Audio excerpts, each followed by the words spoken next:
นุ่งห่มแล้วนะคนละทุ่งเลยเนาะเอาได้กันอยู่คนแหละมันมีหลายอยู่ได้ทุกคนได้ทุกคนเนี่ยบาร์ลันเนาะค่อยเซ็ตต้องมันแจ้งจริงบาดดิโอ้ไม่เย็นตะโกนเย็นตะโกนอันนี้ฮักมายังบ่ได้ครับอันนี้เนาะมาแม่มาอยู่บ้านไหนอยู่บ้านไหนนี่อ๋อฮักกันย่างมาเนาะซ่าก็ให้คือเก่าที่ไหนเนาะ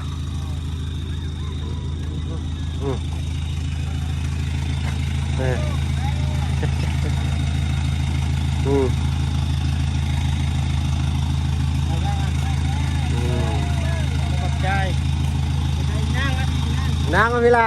ลูกสาวจังมาพี่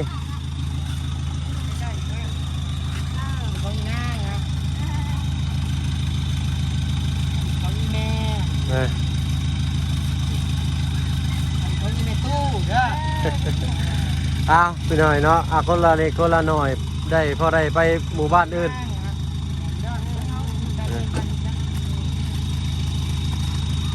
เอา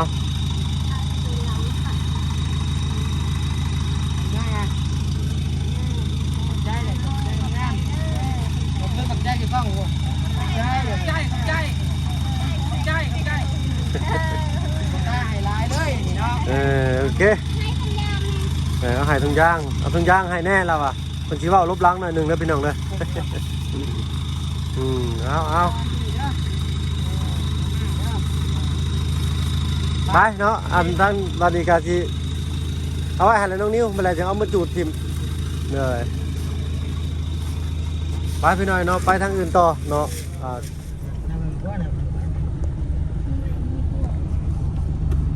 โอ้ยังไงนะ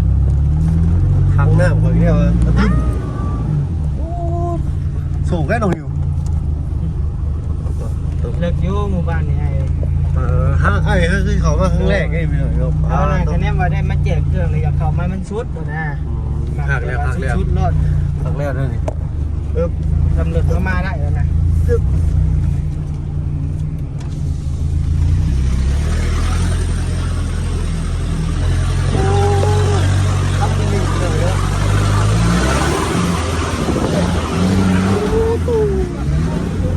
ต้องใส่เท่งเนี่ยพี่หน่อยเนาะให้หรอกหลุดลงนิ้วเป็นใส่ยางน้ำอยู่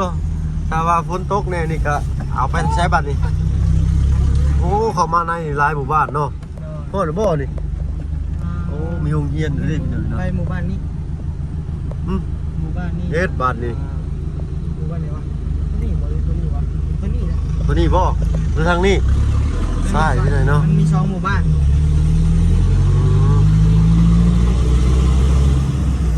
มาเขามาเลิกกันนี้รอบนี่เขาว่าไปว่าบ้านที่บ่ฮู้นะพี่หน่อยเนาะเขามาบ้านครั้งแรกครับเปิดประสบการณ์ใหม่จะท่วมเลยโอ้โตบ่ได้เลยพี่หน่อยเนาะพี่หน่อยเนาะถ่ายเบิ่งบ่ได้พี่หน่อยเนาะจี้ใกล้ๆได้อยู่ที่จังว่าเด้อพี่หน่อยเนาะโอ้ยบ่ได้ดอกบ่เสี่ยงเด้อค่อยน้องๆเพิ่นบ่ได้ใส่เสื้อผ้าพี่หน่อยอาบน้ำเต็มอยู่เนาะเป็นหมู่บ้านที่ทรายน้ำไปใส่เสื้อไปนั่งขนมไปบัดผ่านเลยเนาะจะไปเยอะสัปเยอะเด้อบักหลาเด้อจะไปเยอะไม่ใช่เครื่องบอกเขาไม่ใช่เสื้อผ้าชับอายุแกนอนแก้วน้ำอันกรันชับอายุเยอะเลยทำนะน้องๆเพิ่นมานํมื้อนี้เบิดทั้ง3คนเลยพี่น้อยเนาะเขาวัดเขาว่าแล้วก็มาแจกเครื่องก็ไปได้น้องเคยเข้ามาบ่หมู่บ้านนี่บ่เคยเด้อสบายดีเด้อน้องๆเพิ่นสิพูดทุกคนมาพร้อมทั้งน้องนิวเพิ่นพี่น้อยเนาะมื้อนี้มาเป็นหมู่น้องนิวเพิ่นเนาะน้องนิวเพิ่นว่าสิมาแจกเครื่องพี่น้อยเนาะก็เลยมาเลยเปิดประสบการณ์ใหม่ใส่เสื้อผ้าทำงานไปเป็นอีกหมู่บ้านนึงที่น้ำตัดผ่านได้พี่น้อยเนาะหน้าก็สิแหล่ๆเด้อพี่น้อยเนาะ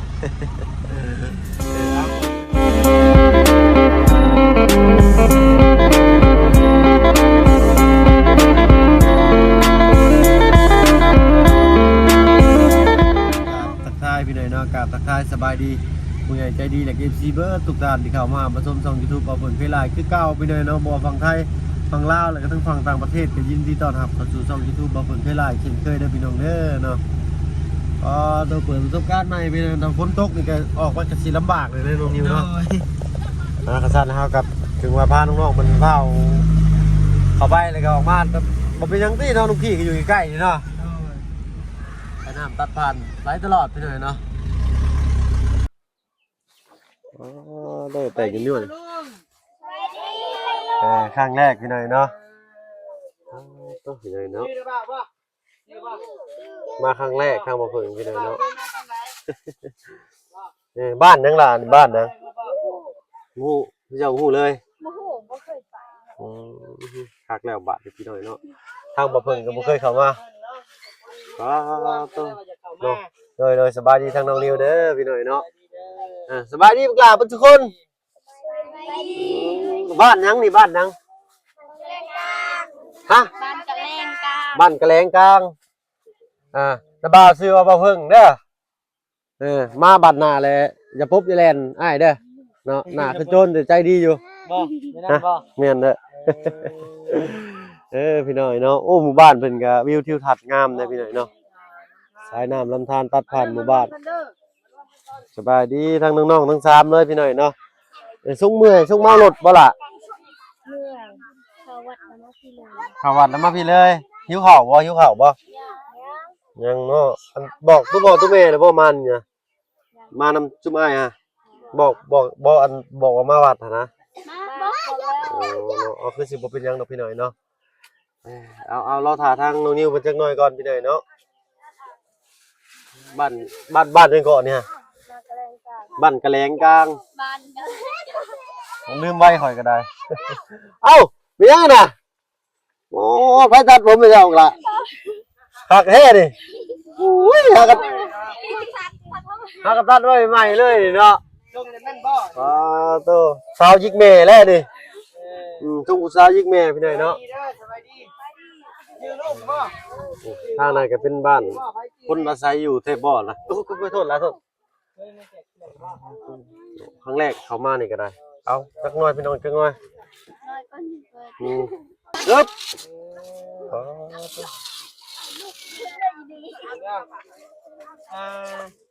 แกมีก่อนนะทางน้องนิวเป็นจัดการเด้อพี่น้องเด้อทางนี้เด้อเนาะเพราะว่าเฮาอาสามานำน้องเพิ่นซื่อๆเนี่ยมานำกันใส่นำกันเลยแหละเอาเลยบ่โอ้ยพร้อมกันเลยบ่เป็นหยังแกรถมีแกรถมาเลยบ่คนละ3ห่อแป๊บนึงแกละลายห่อกันน้องนิวต้องขึ้นอยู่เทิงบ่เดี๋ยวซุมาสิแจกให้ก็ได้น้องจับกล้องเอาอยู่เทิงก็ได้น้องโดยอย่างบนจะนี่แหละโอเคได้เอาครับให้เอาเด็กน้อยก่อนเด้อเด็กน้อยก่อนใกล้ก็ได้มี3ห่อขนมถุงนึงเอาขนมก่อน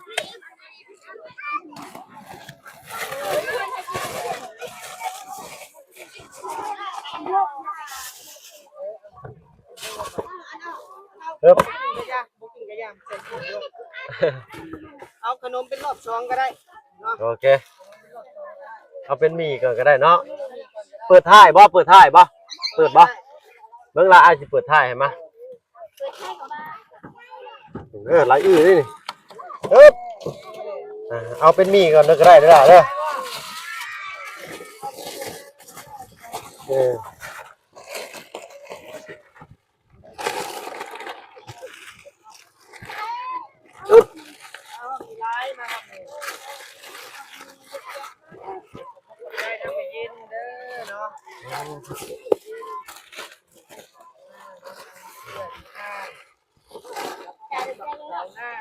เอาอันให้เพิ่น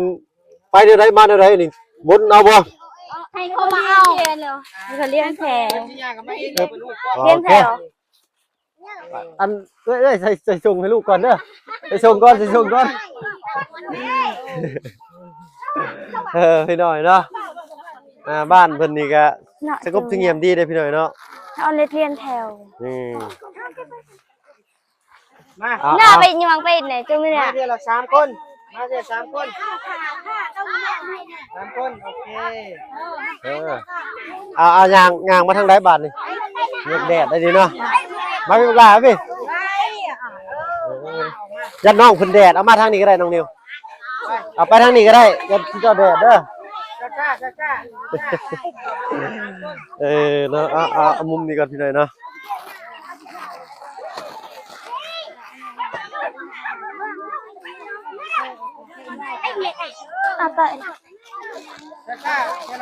ตัวเซลอยู่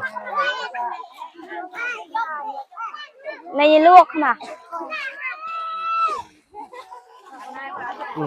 เอา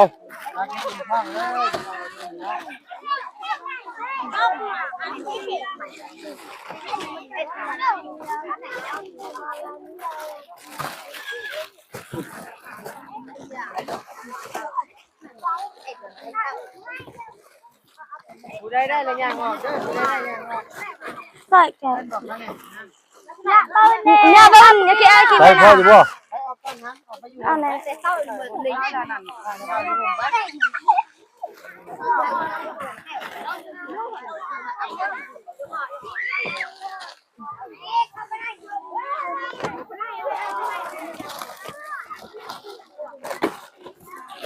ครับ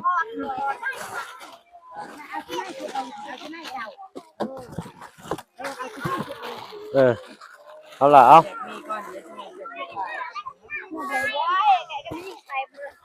ใส่พ่อแล้วบ่มีเฮา ขนมบัดนี้ขนมต่อแกมันนอนดีเนาะแกเนาะ แกเลยล่ะ โอเคนี่ปนี่ป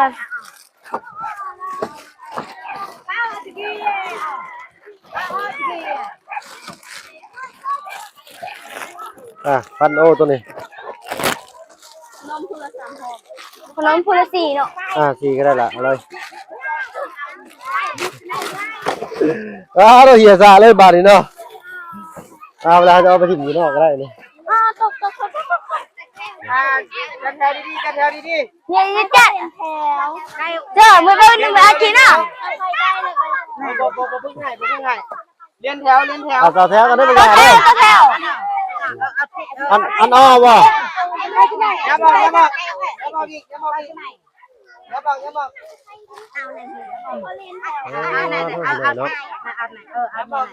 บอกอย่าใส่ทุกทีเจ้ามื้อนี้น่ะมื้อยังโอ้ยบักละเอา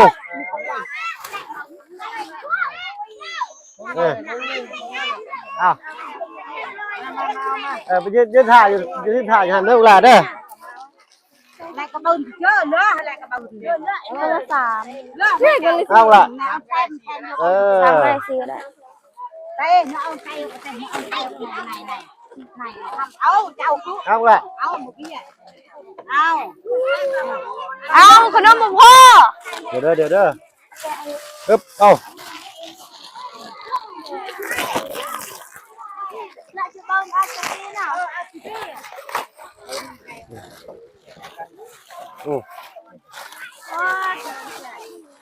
พอผม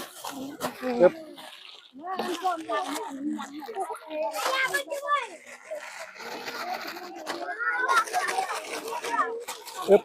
เอา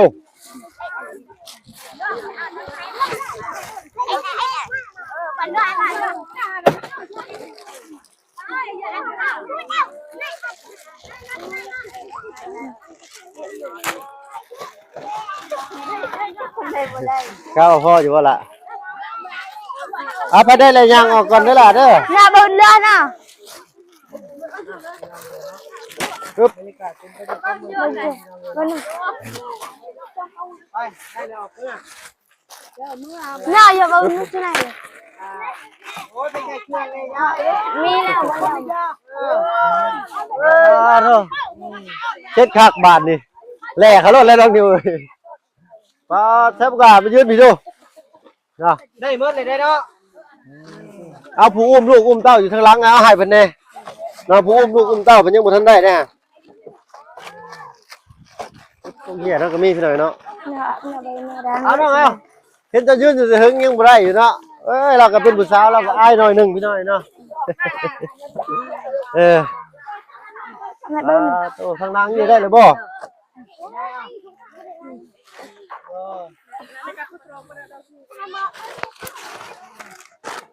เอาเป็นได้ถือว่าเบิดแล้วบ่คุณน้อยเสื้อขาวมานี่ล่ะ ได้ออกเด้อ อ้าว ด้วย อุ้มลูกอุ้มหลานเลยป้ายบัตรนี่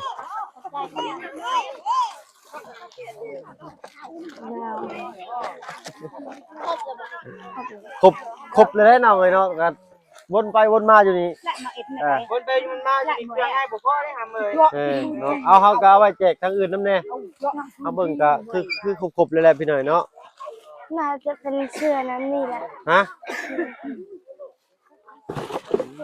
ลูกเป็นเต้ามากเลยเนาะไอ้ล่ะเอาบ้านนั้นก็น้องกันน้องแดงจริงเก็บก่อนมา ยืนเรียงกันมาดิยืนเรียงกันยืนรวมกันเอาดิ ยาลิลี่ รวมกันเลยรวมกันเลย แต่มาเป็น เอาพี่เด้อเนาะโอ้ยแซวอยู่บ้านนี่เนาะมันใกล้บ่ได้เด้อคลิปนี้เด้อ ดังแหนมอายแหละเบิ่งน่า เอ อาย อ ว้าวไอ้เนี่ยขอบใจเด้อดังๆพร้อมกัน1 2 3 เอ้ยเนาะขอบใจผู้ใหญ่ใจดี เอาว่าลูกหลานขอบใจผู้ใหญ่ใจดีบ๊ายบายจริงด้วย บายเด้อบัดนี้เด้อรอบหน้าสิมาใหม่ โดย เบิ่งหลับเบิ่งมือเด้อ ใช่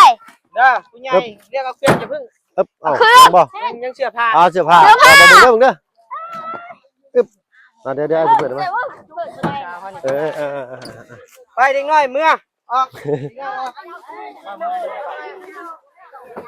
เด็กน้อยจุดงบ่ จู้ มีทั้งเสื้อผ้ามีทั้งขนมพี่น้องเนาะ ให้เป็นถุงจับในเดี๋ยวให้เครื่อง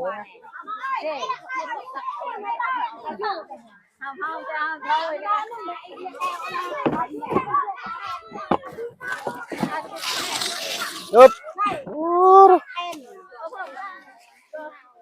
เด้อออกก่อนออก อย่าจะไปเลย ได้ละเอาสุดท้ายบ่น้องนิ้วนี่ได้นี่ ลงหลุมเลย ไว้หน้าให้ตะไว้หน้า มา อ่ะ เดี๋ยวไปล่ะไปก่อน โอเค ไอ้บ่ นุ่งห่มแล้วนะ คนละถุงเลยเนาะ เอา คนละถุงบ่ เอาเข้าบ้านเลยดีบ่ เอาอยู่ เพิ่นจัดมาให้เป็นทุงเลยเนาะนี่เนาะน้องนิวจัดเองบ่หรือว่า จัดให้ อ๋อเพิ่นจัดมาให้เลยเนาะ จีน่าจัดให้ จีน่าโอ้ยเนาะดีใจ จีน่าอยู่ทางนาชายพี่น้องเลยเนาะส่วนเสื้อผ้า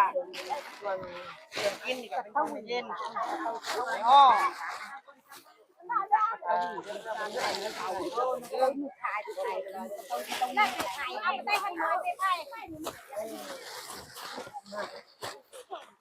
นี่น่าจะเป็นเครื่องเล็กน้อยนี่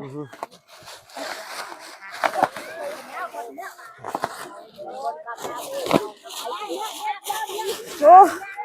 อะลายถุงอะไรอยู่ในนั้นอ่ะอันนี้นะเครื่องเล็กน้อย เอาเองเด้อแต่บ่อยญาติกันแนมญาติกันแล้วที่ญาติเอาคืนโอเคป่ะโอเค嗯เดี๋ยววันนี้นะ เอาคืนอยู่ได้ให้เลือกเอาตัวได้ใช้ได้เลยก็เลือกตัวได้ใช้บ่ได้เลยก็ไปหมู่เด้อหายเลยเนาะ แกะเลย เรื่องเนี่ยมีห้องตลาดเรื่องเลยตั้งตลอดเลยเมื่อบ้านลำ ค่อยๆเด้อ เด็กน้อยบ่เอาเด็กน้อย แกรนจะได้เด้ เอ้า ตายพี่น้องเอ้ย เอาเลย เด้อเอาได้กันทุกคนแหละมันมีหลายอยู่ ลำเนาะ ได้ทุกคนได้ทุกคน เนี่ยบ้านลำเนาะ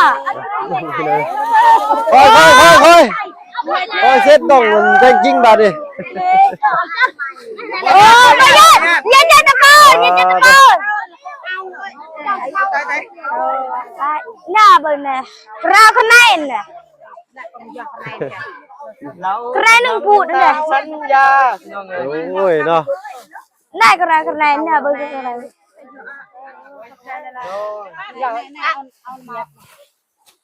เฮาต้องให้เพิ่นเลี้ยงแถวได้บัดนี้เด้อ ผู้สาว นาที5ทุ่มก็มีบัดนี่บ่เป็นหยัง อันนี้ต้องเสื้อผู้สาวอันนี้ เสื้อผู้สาว แม่น เอาได้น้องๆเอาได้ฮะอืม ไผยังบ่มียังเหลือธงเดียว โต2 วิ ลูกบอกห้ามญาติกัน อ่ะ โอ้นั่นแหละ ท่านหมู่ญาติหรือครับบ่ญาติหรือบ่ได้ติ หมดเลยเนาะอ่ะ ก็มีแต่สิไปอีกหมู่บ้านหนึงแล้วบัดนี้ เบิ่งล่ะเบิ่งเด้ออึ๊บ แล้วบัดสิอัดเอง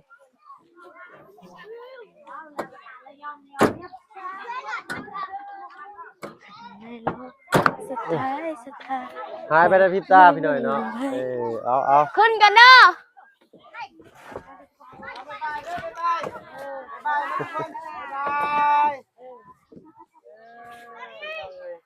จอย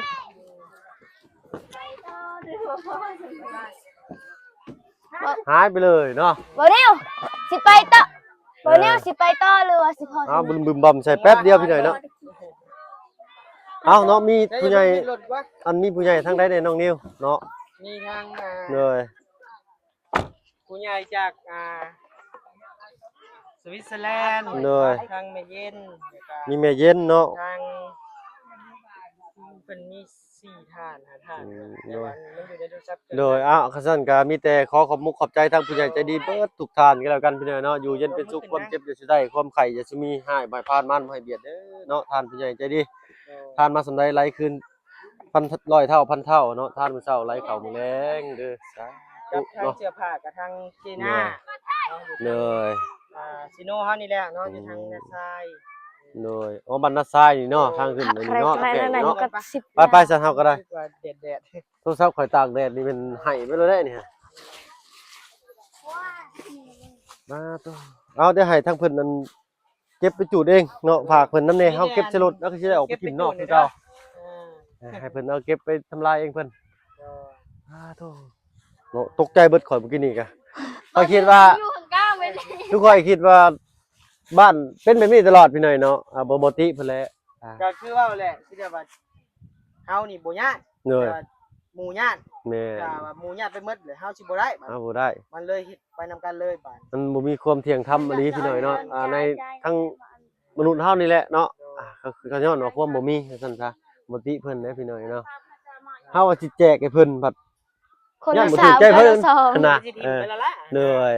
แต่บ่ เขาเอา ยืน ได้หมดเขาว่าเขาเอาได้หมดเขาแจกนี่แบบนี้คนที่ได้หลายก็หลายคนที่บ่มีก็บ่มี ต้องแจกคนละ2อัน ก็คือว่าเฮาก็ โอ้โห เอาสะสมเก็บเกี่ยวอะไรความรู้ของเขาเองอันนี้ก็ได้พี่หน่อยเนาะบัดหน้าเฮาก็แจกให้ ให้เนาะ แม่นถ้าว่าเอาแจกให้แล้วเพิ่นใส่บ่ได้ก็ไปเปลี่ยนกันหั่นนะประมาณนี้เนาะก็มีหน้าก็ยืนเนาะ โดย สบายนี่เนาะ แม่นเลยบัด แต่บางคนก็เฮายืนให้ก็ด่าเฮาก็มีได้ บ่ อยู่บ้านแล้วนะยืนให้เว้ยเครื่องที่จะตายนี่มันว่า โอ้ มันลด เอามีเบิดพี่หน่อยเนาะแบบนี้ก็ได้ ร้อยกว่าพันแม่ที่รา เลย พยายามมันเอาไป เขาก็บ่ฮู้เครื่องงามหรือบ่งาม โอ้ก็มีแต่ขอบคุณกับใจทางผู้ใหญ่ใจดีทุกท่านเด้อเนาะที่เอา ไปสิเบิดแหละ ของให้แบบนี้เนาะ โอ้ขอบใจล่ะ จริง แป๊บเดียวงง ๆไปเถอะ เอาขอบใจทางน้องนิวเพิ่นได้หลายพี่หน่อยเนาะถ้าชวนทางบ่าวเพิ่งเขามานำรอบนี้ก็คือว่า ใหญ่นำกัน เหนื่อยไปเฮ็ดบุญอยู่วัดแล้วก็มาต่อนี่เลยเมื่อยบ่น้องๆเฮาเมื่อยเนาะ เมื่อยแต่สู้ สู้บ่ กุมพันเบานิ้ว ความพันยัง เนาะ มีแต่ให้หมดเป็นทุกข์เป็นยากมีรอยยิ้มมาครั้งนี้เออ บ้านนึงก็ลืมเลยเนาะ บ้าน บ้านไปเลย กะแลงกลาง บ้านกระแลงกลาง บ้านกะแลงกลางเข้าไปนี่มีหมู่บ้านอีกบ่มีอีกเนาะ บ้านวินก็ไว้ประมาณจักกิโล เซกิโลโอเคใช่ลาดเจอกันลาดให้เจอ โอ้เบิ่งถนนคือสิเข้ายากอยู่พี่น้อยเนาะ เล็กแม่เขาบ่ได้ รถใหญ่เข้าบ่ได้บ่เพิ่นว่า บ่ได้ น้องบุ๊กเข้าบ่ได้บ่น้องบุ๊กเขาเลยนะ มันสิเป็นตาได้บ่น้องนิวจะเบิ่งอยู่ทางขึ้นก็ได้ ได้อยู่ไกลหนิดนึง เอาก็ต้องเดินน้องๆเพิ่นพ่อแม่เพิ่นถามนี่ก็สบายเลยก็มีแต่เป็นรอบหน้าก็แล้วกันเนาะน้องนิวเนาะ รอบหน้ารอบหน้า ทางนั้นก็เป็นทางขึ้นอยู่เด้อผู้เนาะครั้งแรกเขามาเพิ่งคือกันพี่น้อยเนาะโอ้ขอบคุณขอบใจทางน้องนิวที่พามาเปิดประสบการณ์ใหม่พี่น้อยเนาะสำหรับคลิปนี้ทางมาเพิ่งให้น้องๆขอตัวลำลาแล้วพี่น้อยเนาะสบายดีเบิดทุกคนเนาะขอบคุณขอบใจผู้ใหญ่ใจดีเบิดทุกท่านเด้อพี่น้องเด้อเนาะสำหรับคลิปนี้ไปแล้วพี่น้อยเนาะอยู่ดีมีแฮงความเจ็บจะได้ความไข้อย่ามีสบายดีเจ้า